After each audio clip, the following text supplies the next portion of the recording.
Good tactical morning. I am Tactical Laptop Bag, and I am here with week 2 of development for Tactical Airsoft Training Simulator.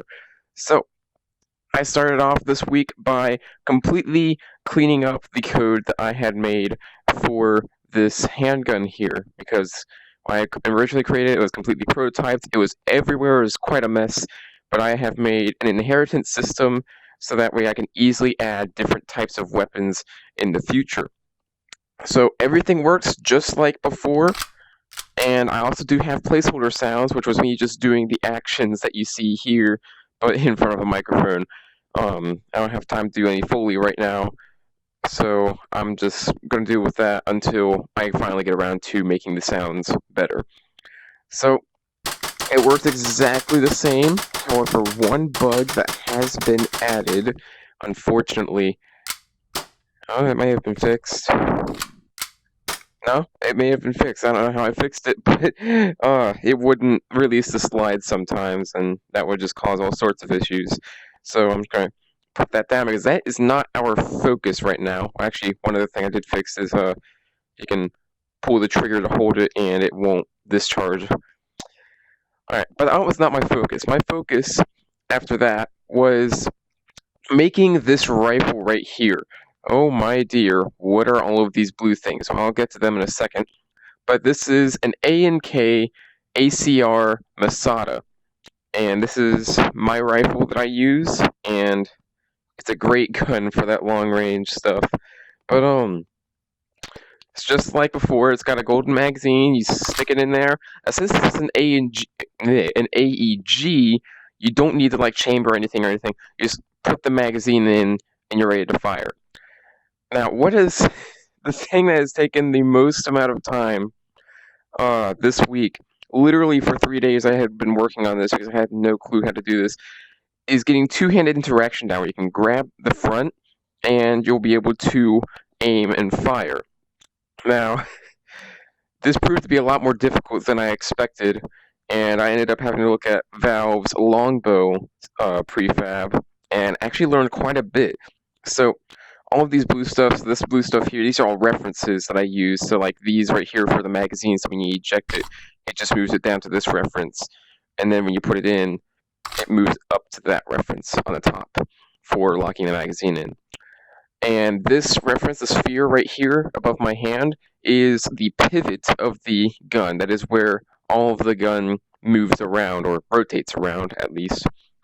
And up here is the up reference, which will tell the gun, hey, this is the up direction, and it is the up direction as referred to as my hand. You'll see that in a second. My hand hold this part. You can see I can move this around quite nicely and tilt the gun side to side. That's why I need this up reference up here, so that way I can tilt it, and it'll use that up reference to orient the gun however your dominant hand is rotated. Now, like the rest of the rotation is done with this hand over here, so if I try turning here or turning here, it does do some of this because the up reference is changing. But mainly, your sideways is your dominant hand or your shooting hand, and then your moving around is your offhand. So let's see if we can shoot some targets here. Now this gun shoots 410 FPS. Oh, it is great. It is absolutely outstanding, and I love it. And right now I only have this set to automatic. I'm going to be working on a fire selector very soon, maybe next week. I'm not sure. I'll have to take a look at my schedule and see what I can fit in there and see what time I can put into this game. But I am very excited for this now that I have this two-handed interaction down. This is the thing I was dreading the most in the weeks of planning this out.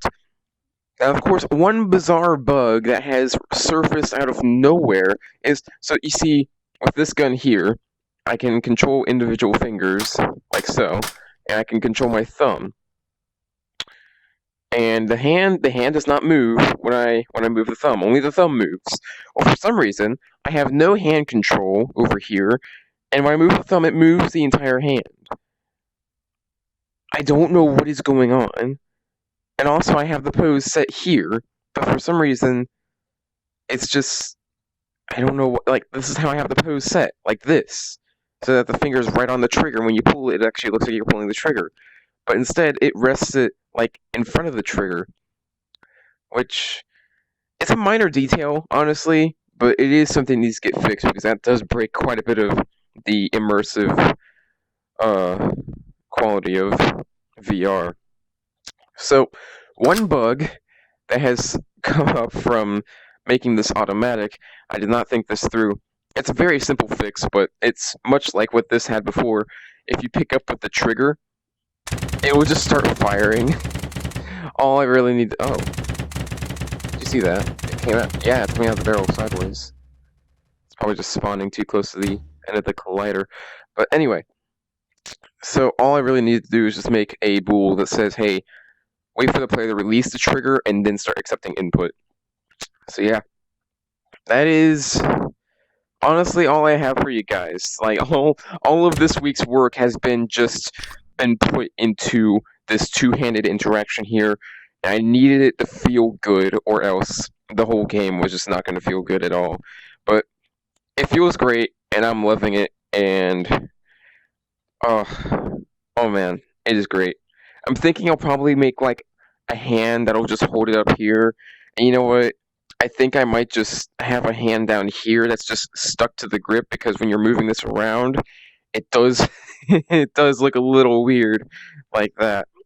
But so yeah, that's all I have for you guys this week. Most of this week's been put into getting this two-handed interaction to work, because without it, it just wouldn't feel right. It would not feel right to just hold a gun like this and just be shooting or doing one of these, or pretending to hold it up here and being unable to properly maneuver it around, because that would not be accurate to real life.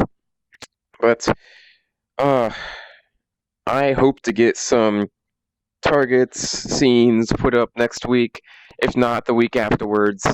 And once I get one of those out, I might be able to release this build to the public finally. And I'll be very happy when I can do that. That is all I have. Farewell.